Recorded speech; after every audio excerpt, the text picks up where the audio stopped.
اس کے بعد آخر میں قدرت نے انسان کو بنایا اور انسان کو ایسا بنایا کہ اس کے پاس عقل بھی ہے اور اس کے پاس احساس بھی ہے.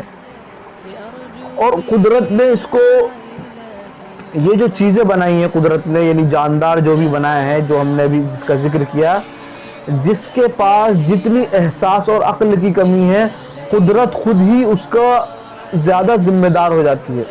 مثال کے طور پر ہم جانوروں کو دیکھتے ہیں کہ جانوروں میں جو ہے جو ان کی ذمہ داری ہے، ان کو کھانا، ان کا کھانا ہے، ان کا پینا ہے، خدا نے ان سب کی ذمہ داری خود لے رکھی ہے.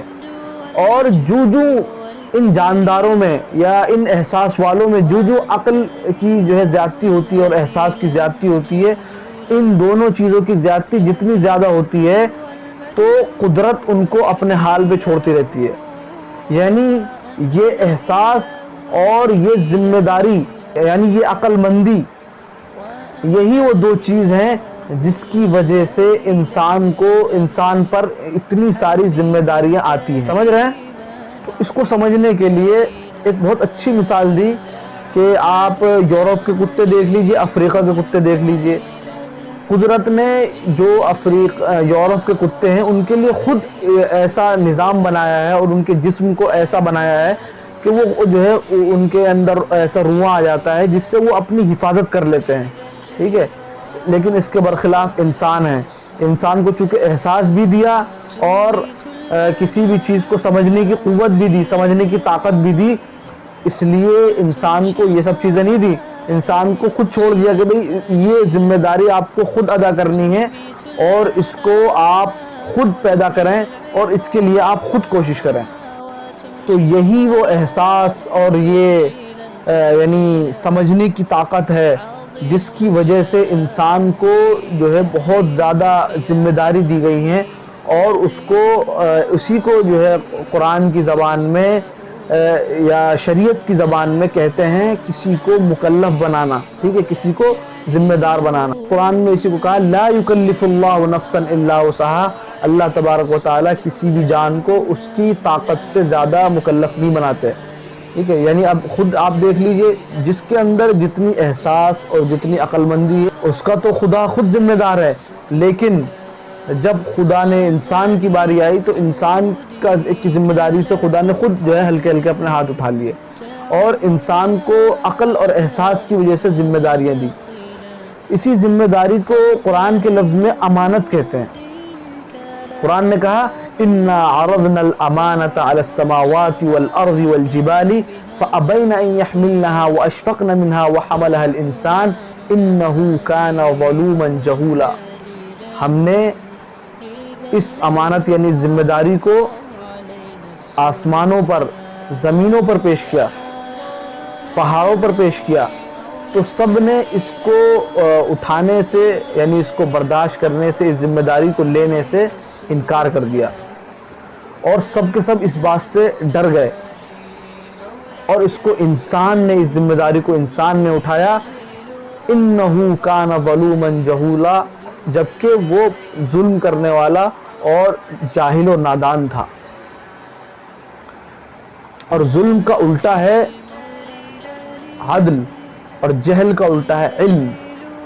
اور عدل کو ہی دوسرے لفظ میں قرآن کے لفظوں میں عمل صالح کہتے ہیں. اور علم کا نام قرآن کی اصطلاح میں، قرآن کے الفاظ میں علم ہی کا نام ایمان ہے. سمجھ رہے ہیں؟ یعنی یہ ذمہ داری ہے علم کو حاصل کرنا اور یعنی ذہنی اعتدال، یعنی ذہن کو یعنی قوت دینا. یعنی دنیا میں، پوری دنیا میں صرف اور صرف اسی چیز کی ضرورت ہے. یہ دو خلاصہ ہے پورا. یعنی اگر یہ دو چیزیں آ گئی، انسان کے پاس علم آ گیا اور عدل آ گیا، تو دنیا میں آخری درجے ہمیشہ اطمینان اور پوری دنیا مکمل سکون اور عافیت کے ساتھ رہے گی. یہی مطالبہ قرآن کریم کرتا ہے. یعنی یعنی جب عدل ہوگا تو عدل کے ساتھ جو ہے عدل یعنی سب لوگ نیک ہو جائیں گے، سب لوگ جو ہے نیک اعمال کرنے لگیں گے. اور اسی طریقے سے جب علم آئے گا تو علم کی بنیاد پر تمام دنیا کے لوگ بالکل سمجھدار اور ہوشیار اور ہر چیز میں صحیح رائے رکھنے والے ہو جائیں گے، اور ہر چیز کو عدل اور انصاف کی نظر سے دیکھنے والے ہو جائیں گے، اور صحیح اور حقیقی نظروں سے دیکھنے والے ہو جائیں گے۔ علم یعنی عدل اور اسی طریقے سے علم، یہ دونوں چیزیں آ گئیں تو انسان ہر چیز کو دنیا میں درست اور صحیح طریقے سے انجام دے گا، جیسا کہ اس کی ضرورت ہو اور جتنی ضرورت ہو۔ اسی کو قرآن نے کہا والعصر ان الانسان لفی خسر، قسم ہے زمانے کی کہ انسان نقصان میں ہے۔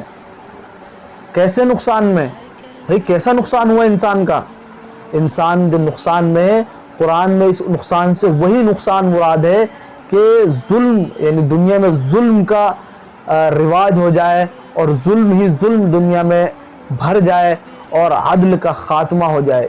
اسی یعنی انسان خسارے میں، نقصان میں ہے، اس نقصان سے یہی ظلم اور عدل کا نہ ہونا مراد ہے۔ اب یہ سمجھیے کہ یہی ظلم اور یعنی جتنی بھی دنیا میں جو بڑے بڑے حکماء اور فلاسفہ جو بھی کوئی بھی آیا جو دنیا کا نظام بنانے کی کوشش کی، تو وہ اسی ظلم کو ختم کرنا چاہتے تھے۔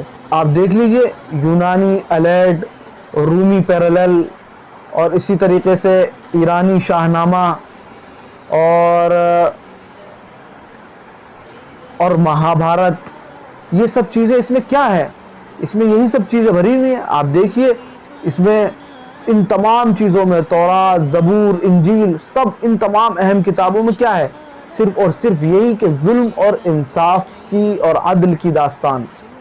جيلا فجيلا عظيم الجلال كريم الفعال جزيل